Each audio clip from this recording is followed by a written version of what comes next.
Vou falar agora de um pouquinho de ideias que envolvem orientação, coisas que têm que ser verificadas, e respeito a integrais de superfície também.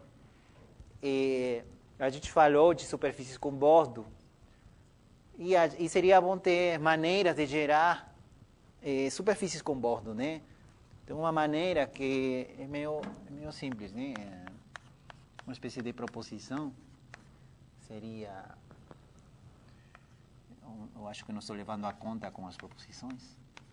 Acho que essa aqui seria 2, né?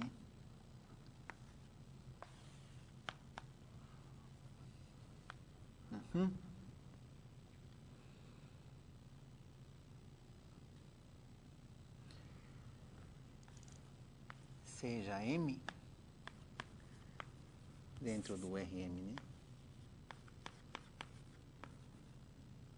Uma superfície de classe CK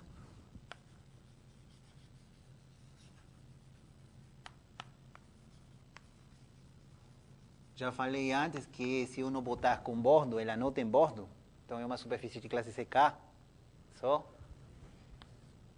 não tem bordo, e F de M para R, uma aplicação de classe CK.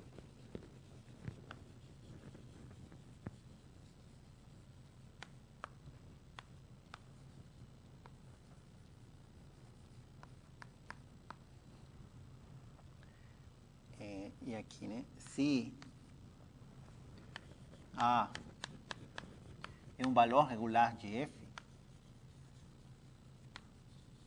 valor regular, vocês já sabem, significa que todo ponto de M cuja imagem via F é A tem que ter derivada sobrejetiva. Então, os conjuntos, né?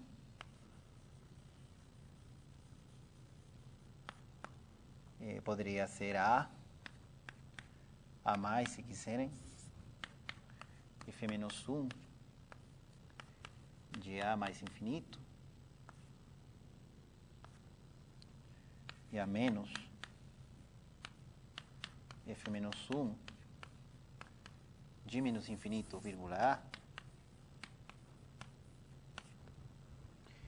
são superfícies com bordo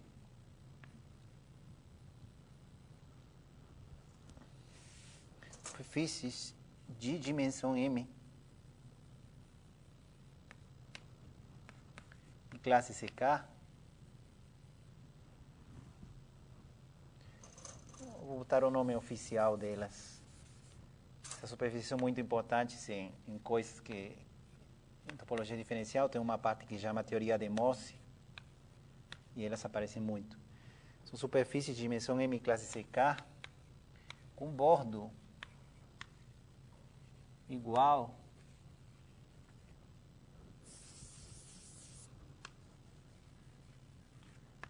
a F menos 1 de A, né?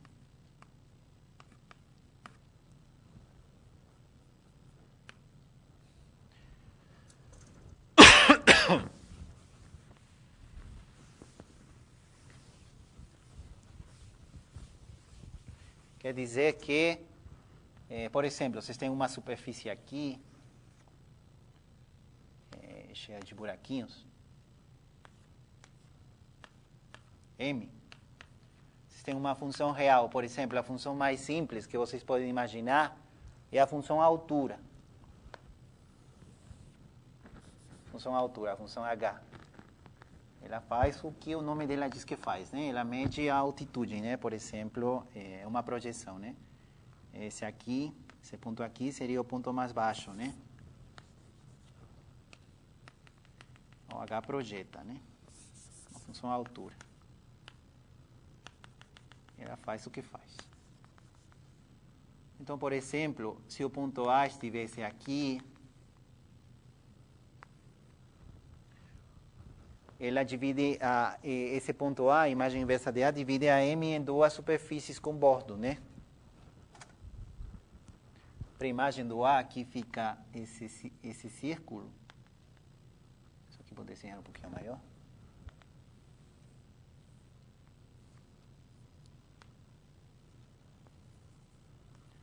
fica esse círculo, esse daqui. E a parte de baixo seria uma superfície com bordo. E a parte de cima também. E o bordo de ambas seria o F menos 1 de A, né? Mas para isso, o A tem que ser valor regular da função. Se vocês reparam direito, nesse caso particular da função altura, os valores críticos vão ser nesses níveis, né? Eu vou marcar com uma outra cor. Os pontos críticos seriam esses, né? Seria esse daqui, esse daqui, esse daqui. Seriam esses pontos, né? Aí que... aí tem pontos críticos, porque função altura, por exemplo, aqui nessa parte, vocês podem pegar uma curva que sobe e desce. Aí a derivada vai dar zero, né? Da função altura. Esse aqui é h menos 1. E aí também fica claro que a imagem inversa não é uma superfície com bordo, né? Aí ela tem uma ponta aqui, né? Esse é um exemplo, essa é uma maneira de gerar superfícies com bordo. Uma outra maneira também interessante, essa é uma maneira de gerar superfícies com bordo a partir de uma superfície sem bordo. E no outro caso, outra maneira,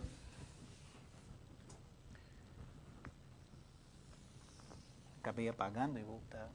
A outra seria a proposição 3.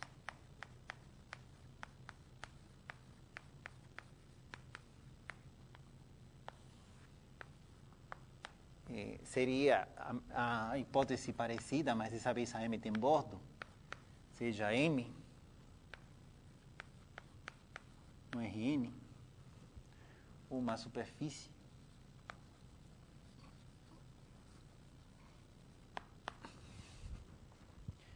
de classe CK com bordo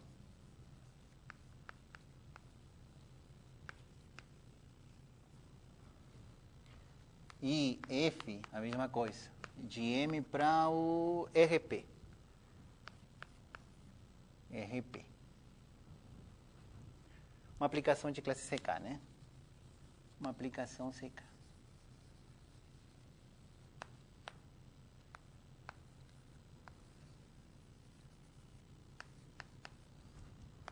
E a mesma coisa, se A no RP é um valor regular,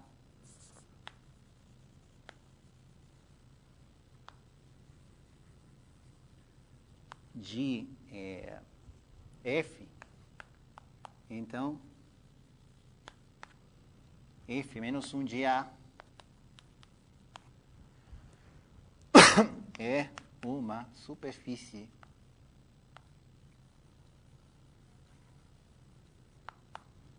com bordo. Bom, superfície de classe CK e dimensão daria M menos P, igualzinho que sempre, igualzinho que no caso sem bordo, né? Só que dessa vez, com bordo igual a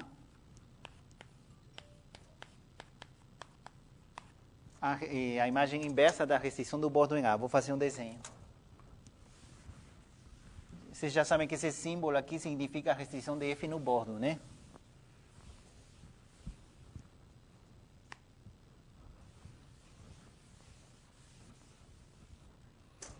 Então, vocês têm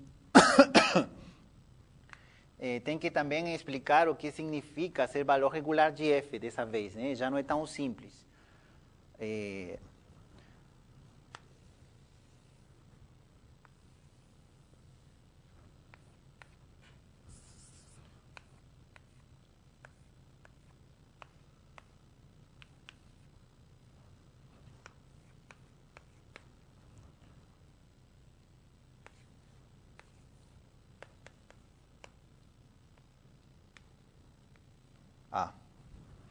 Valor regular,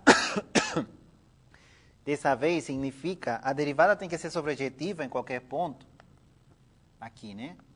X na imagem inversa, a derivada tem que ser sobrejetiva, igualzinho de sempre. Mas se o x estiver no bordo, aí a derivada tem que ser sobrejetiva no espaço tangente, no TXM, e também tem que ser sobrejetiva na restrição do tangente no bordo. Isso aqui é tangente em x do bordo de M, né? Que é claramente o subespaço de dimensão 1 a menos que o TXM. Ser valor regular significa isso. Aqui também, né? X dentro do F menos 1 de A. Então, escrevo isso aí rapidinho, né? A é valor regular de F.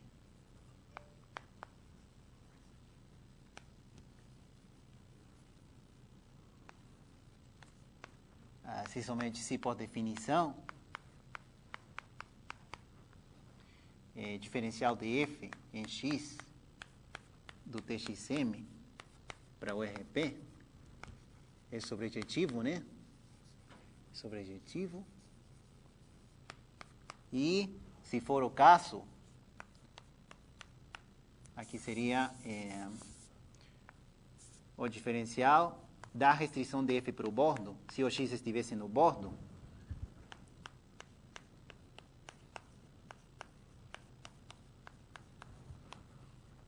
é sobrejetivo. Isso aqui tem que acontecer para todo o X na imagem inversa de A. Se o X está no interior, ser valor regular significa simplesmente o primeiro. E se o X está no bordo, ser valor regular significa o primeiro e o segundo. É importante, as duas coisas. A restrição no bordo também tem que ser regular. Com essas hipóteses, acontece o que tem que acontecer.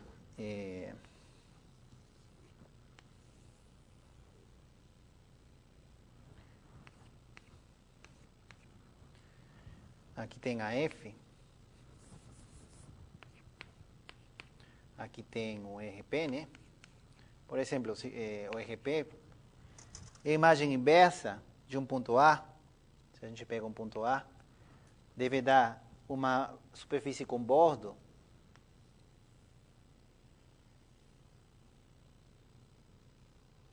talvez ela vá por trás.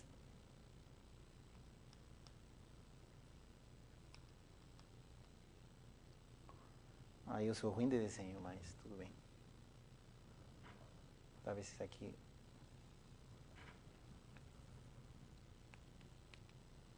Aí ela volta por cima. Aí a imagem poderia ser assim, né? Nem tem que ser conexa, poderia ser outra aqui e outra do lado de trás, né? Esse verde seria a imagem inversa de A. Tem que ser uma superfície com bordo e o bordo tem que coincidir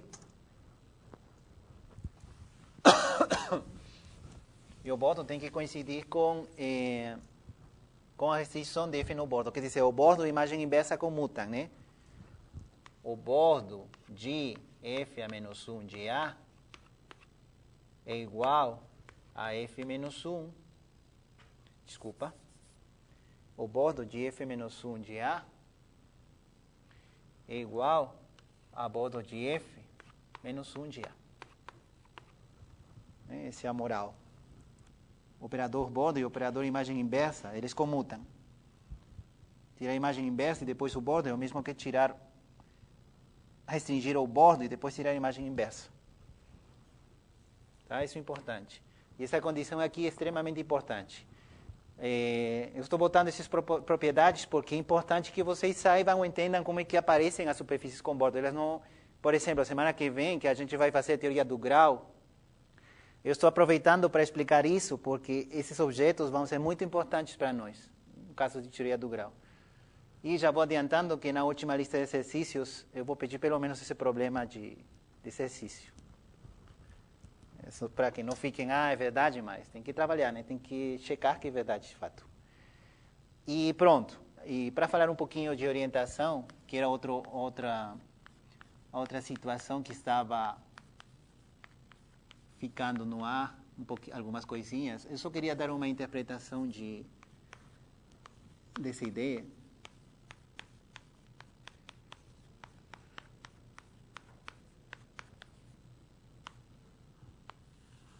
A orientação é a priori, um atributo infinitesimal que a gente dá numa superfície, né? Um espaço vetorial, por exemplo, o plano e o R3, a gente entende o que é orientação ali. Quer dizer, o desenho intuitivo é esse, né? A gente sabe orientar um espaço vetorial.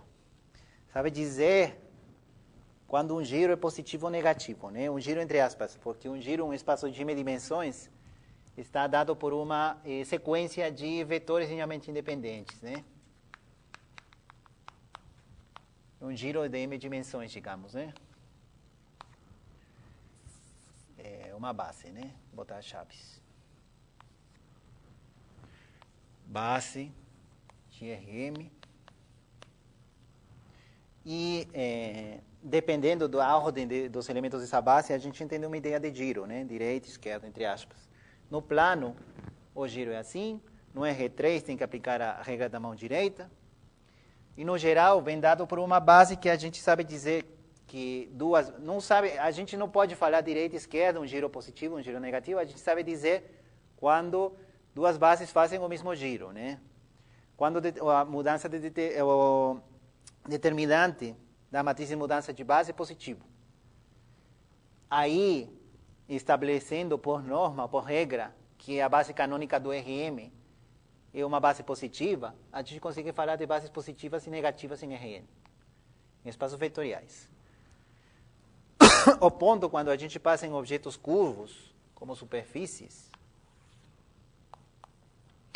é precisamente apelar a que uma superfície, infinitesimalmente falando, é um espaço vetorial. Ou a representação infinitesimal dela é um espaço vetorial, né? Se M tem dimensão M,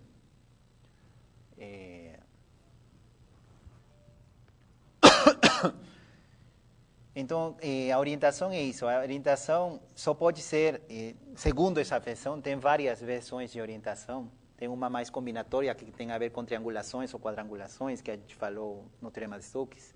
Mas segundo essa versão diferencial, uma orientação é um atributo infinitesimal em cima de cada ponto. Em cima de cada ponto de M, eu vou estabelecer uma regra de giro.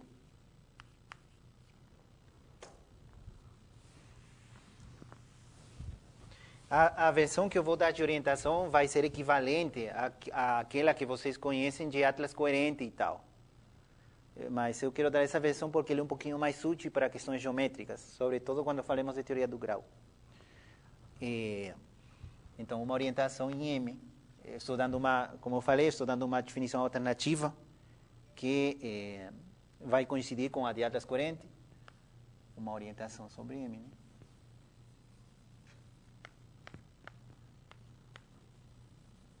E a gente segue a mesma filosofia que... Vamos ver que na definição a gente vai seguir a mesma filosofia que quando a gente definiu uma forma diferencial num objeto torto, né, como uma superfície. A gente aproveitou que, infinitesimalmente falando, uma superfície é um espaço vetorial, e em espaços vetoriais tem sentido formas diferenciais. Então, fazemos o mesmo. Infinitesimalmente falando, a superfície é um espaço vetorial, e num espaço vetorial tem sentido orientação. Então, imitando a definição de formas, uma orientação sobre M, eu vou botar um nome, né? O sobre M é uma correspondência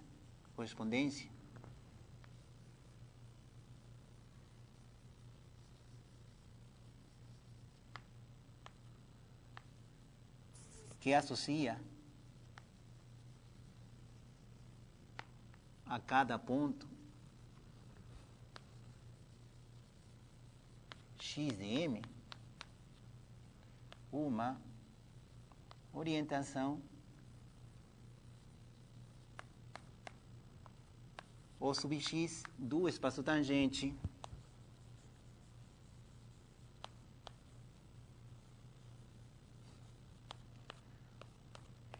Txm. Então, eu boto em cima de cada ponto de M Eu boto um giro. Vocês já sabem que oficialmente, isso matematicamente falando, é uma classe de equivalência de bases do espaço vetorial. Né? Uma orientação num espaço vetorial é uma classe de equivalência de bases.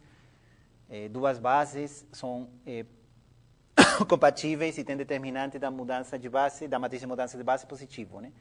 E escolher uma dessas classes é escolher uma orientação. Perfeito?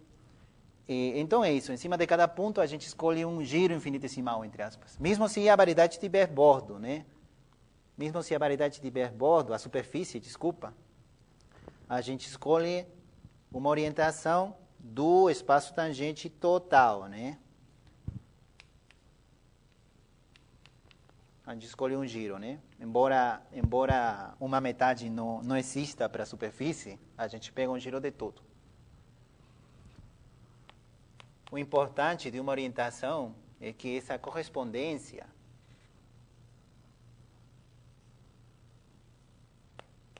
deve ser contínua. Quer dizer, a ideia é que se eu vou tentar definir um giro global em torno de toda a superfície, o giro tem que ser coerente conforme eu vou andando pela superfície, não? Se eu estou girando para todo lugar nesse sentido, eu não posso chegar num ponto e esse ponto forçar a barra e mudar o spin, né? Mudar o giro danado. Então, a gente tem que formalizar essa ideia de que a escolha que a gente faz deve ser contínua. No sentido que essa correspondência O, né? Vou botar aqui, vou ressaltar. O deve ser contínua no sentido que em torno de cada ponto x sub 0 de M existe um aberto U de M e campos e vetores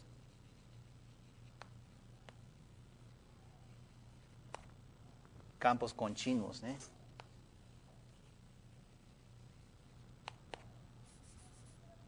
De vetores tangentes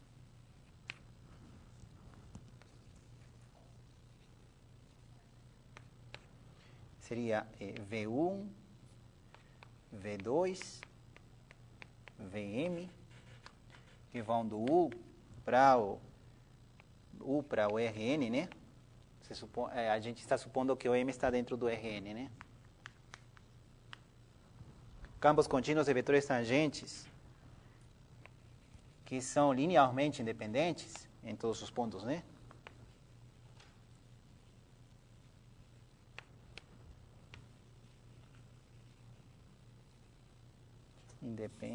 Independentes. São linearmente independentes em todos os pontos. Em cada ponto forma uma base, né? Porque tem M vetores. Vou botar isso. Que formam uma base.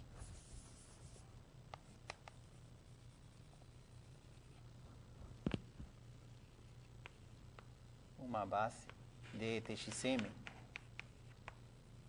em todo o X de U. E a orientação que gera esses vetores V1, V2, Vm coincide com a orientação que está dando O, né?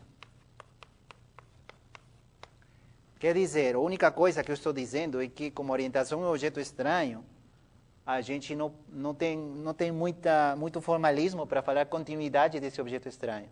Mas, como a orientação está representada por objetos não tão estranhos, quer dizer, a orientação está representada por bases, dos espaços tangentes, então a continuidade da orientação significa que essa orientação pode ser gerada por uma base local contínua de vetores tangentes. Só isso.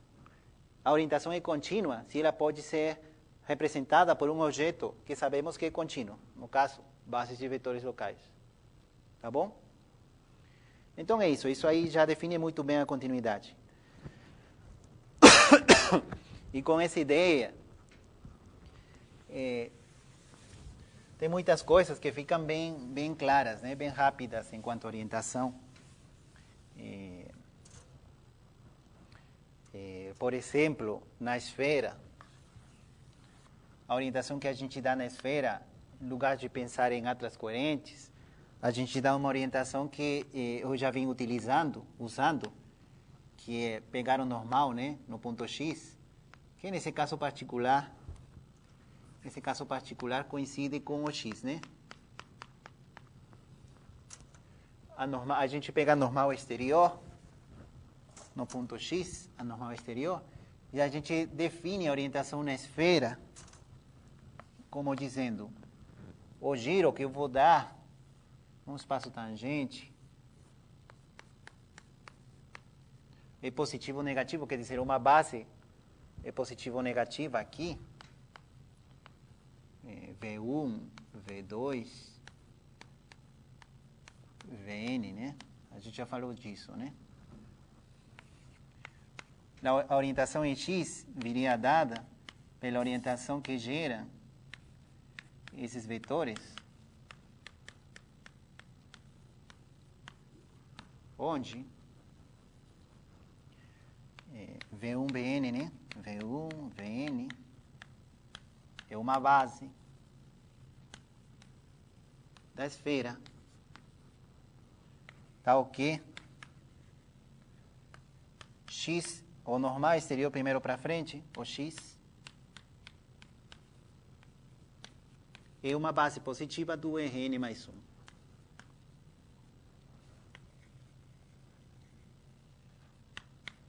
Isso aqui é a regra da mão direita, né? Em várias dimensões.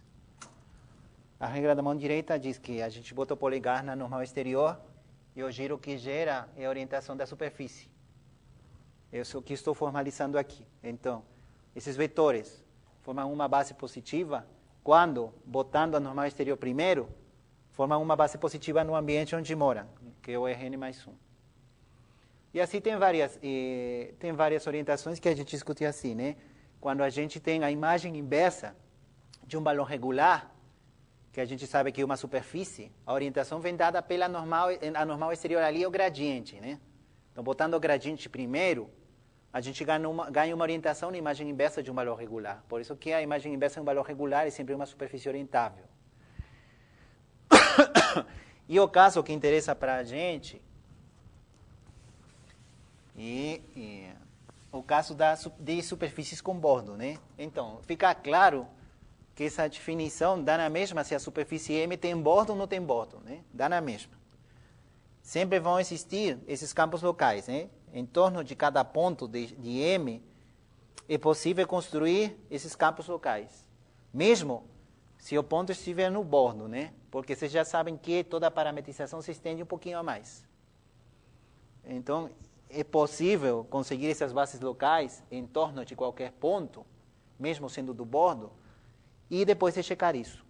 Quer dizer, eu estou definindo uma orientação e vocês têm que checar que essa orientação coincide, quer dizer, é uma orientação segundo a definição. E depois, outra coisa que tem que checar é que essa orientação coincide com a definição clássica de orientação com atlas coerentes. E a outra de atlas coerentes é uma boa definição como definição, não tem nada contra ela.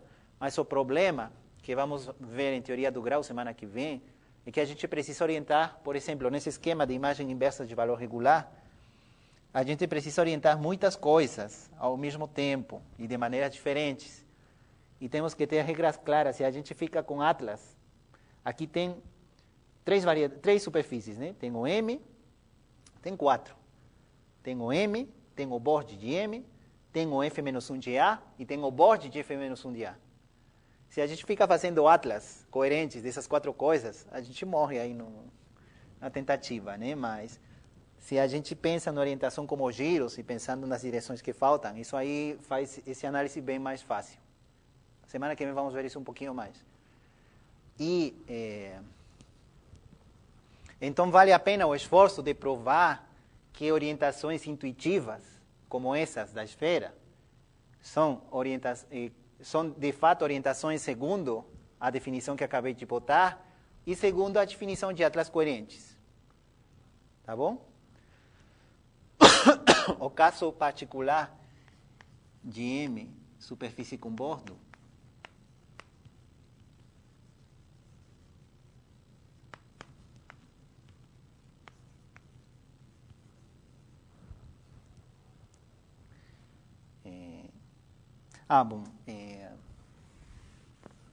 tem que falar um pequeno nome, né? Que vocês já sabem, né? Dizemos que M é orientável.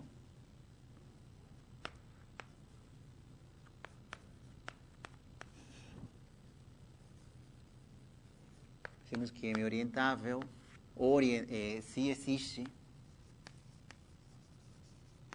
uma orientação O sobre M.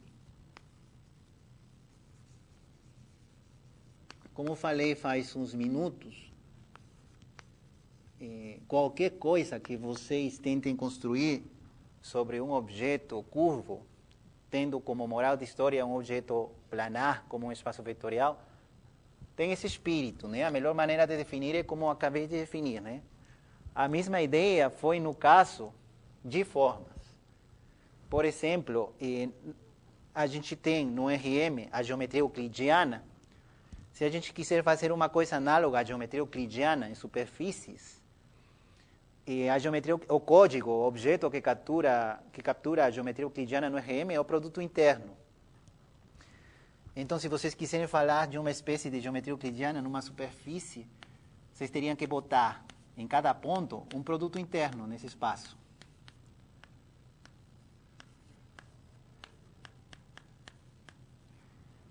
E não quero falar mais disso, mas essa aqui é a origem da geometria riemanniana. Mas qualquer coisa que vocês queiram tentar levar de RM para superfícies, tem esse espírito de que eu primeiro associo as coisas de maneira infinitesimal e depois tento integrar o objeto, né? Pronto. Então, o caso que interessa para nós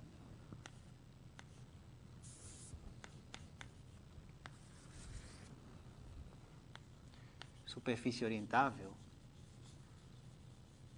superfície de classe CK, com bordo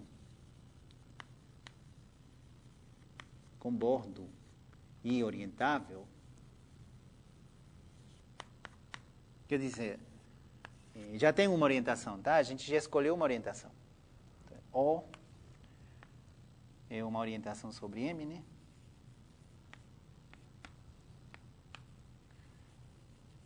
Então, a partir dela, eu vou tentar gerar uma orientação que o melhor nome para ela seria essa daqui, bordo de O, orientação sobre o bordo.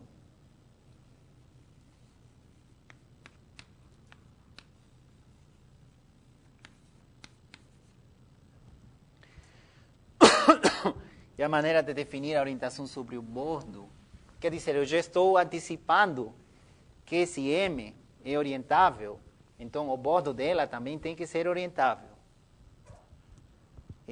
Mas isso aí, vocês já falaram disso, mas eu só queria tentar que vocês enxergassem a orientação sob a ótica que eu estou falando agora, né?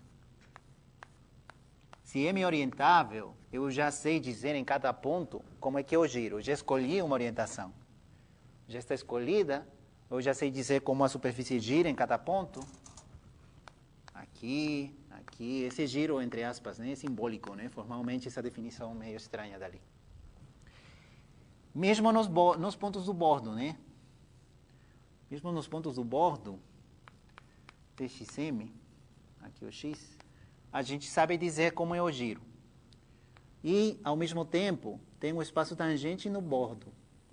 Ao mesmo tempo, tem o TX bordo de M. O espaço tangente do bordo.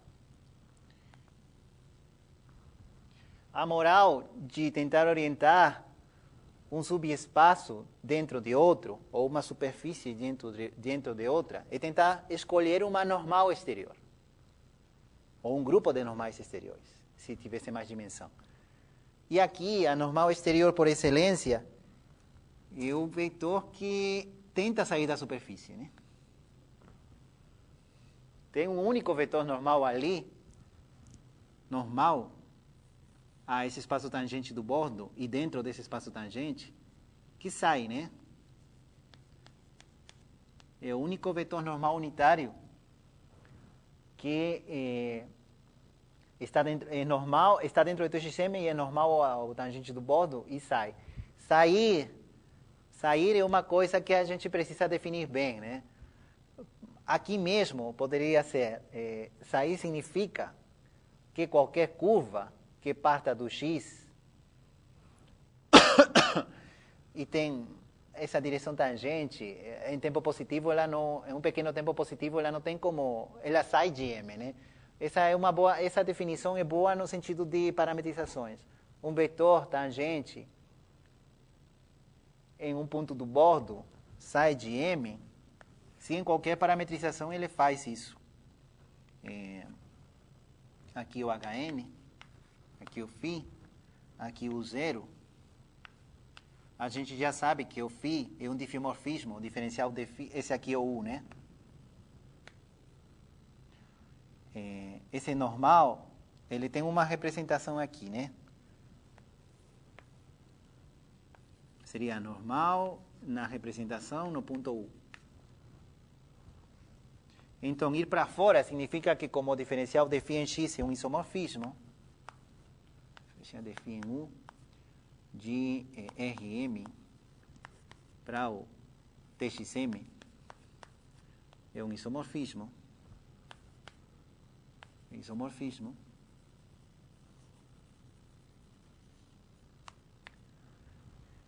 Então, esse vetor tem um correspondente embaixo. E ir para fora significa que esse aqui pertence ao H-, né? M, né? Eu sempre boto N. M menos. Quer dizer, vá para baixo, né? Aí vocês têm que checar que essa definição não depende da parametrização, uma definição intrínseca. E pronto, né? Vocês já têm uma orientação sobre o bordo, pensando nessa normal exterior. Como que é uma normal exterior? Então, uma base de esse espaço tangente no bordo é chamada positiva. Se, botando a normal exterior primeiro, tudo isso junto, dá uma base positiva do tangente total. E vocês têm que checar que essa orientação, como a gente escolheu, é contínua nesse sentido, né? E se é contínua, também é representada por uma transcorrente e tudo mais. Quer dizer que gera giros compatíveis. Em particular,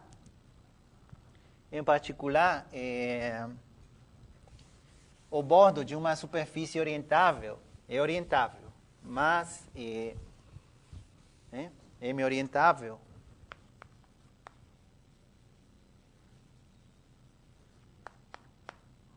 então o bordo de M é orientável.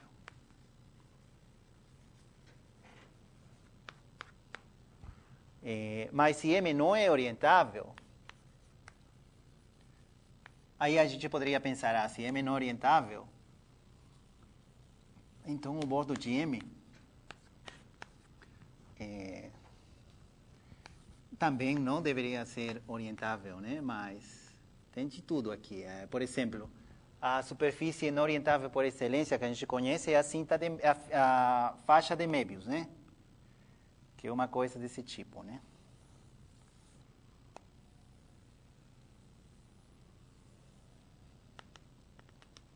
Isso aqui, de fato, está dentro da superfície, né?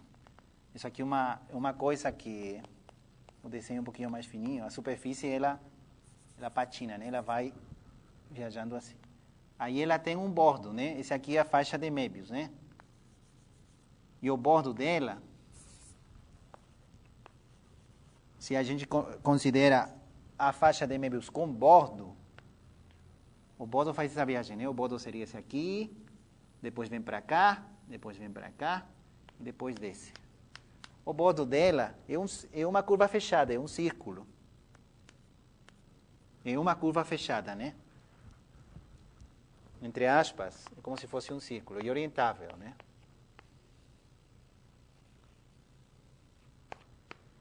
Não é igual, né? É difiomorfa a um círculo, e um círculo é orientável. Então, o bordo de M, aqui nesse exemplo, tem uma superfície não orientável, cujo bordo é orientável, mas também pode acontecer que tenha uma superfície não orientável com bordo não orientável. O exemplo desse caso não tem nome, né? Não sei chamar. É a garrafa de Klein sólida. Garrafa de Klein sólida chama. Que, entre aspas, garrafa de Klein que a gente faz, mas cheia de água, né? Sólida. E a gente faz a mesma colagem. O bordo dela é igual a garrafa de Klein, né? Estándar. Isso aqui não é orientável, né?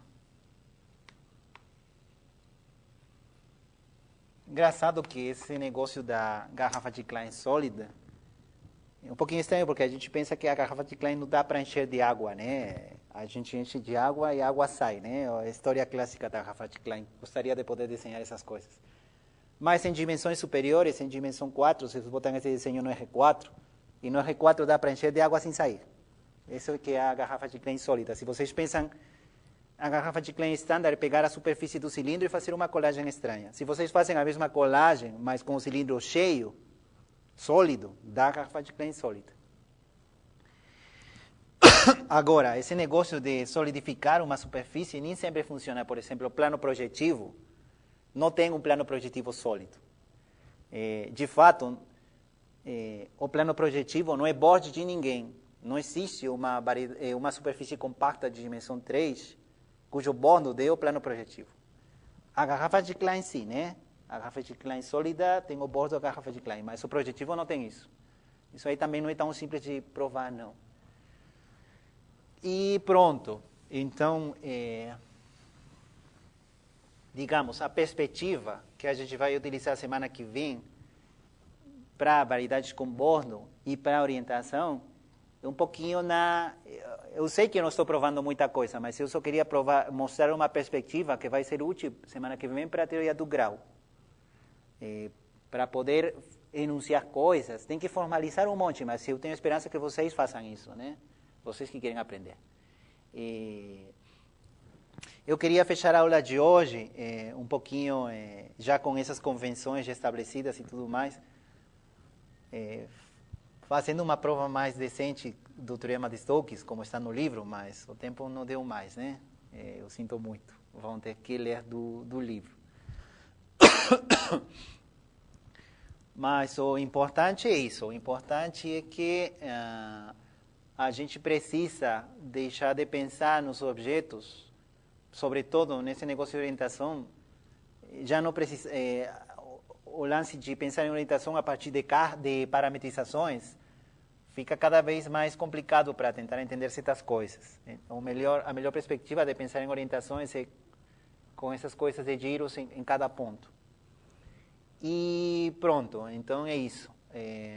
Espero ter fechado alguns buracos que ficaram dessa parte. E a única coisa que eu fiquei devendo é a prova formal do teorema de Stokes, mas no livro do Elon ele está bem feito. E semana que vem, que eu faço a teoria do grau, vou continuar falando dessas coisas de orientação. É extremamente importante para a teoria do grau.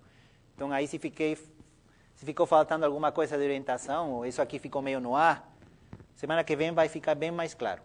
Vou trabalhar muito com isso. Tá bom? Aí ficamos por hoje. Valeu.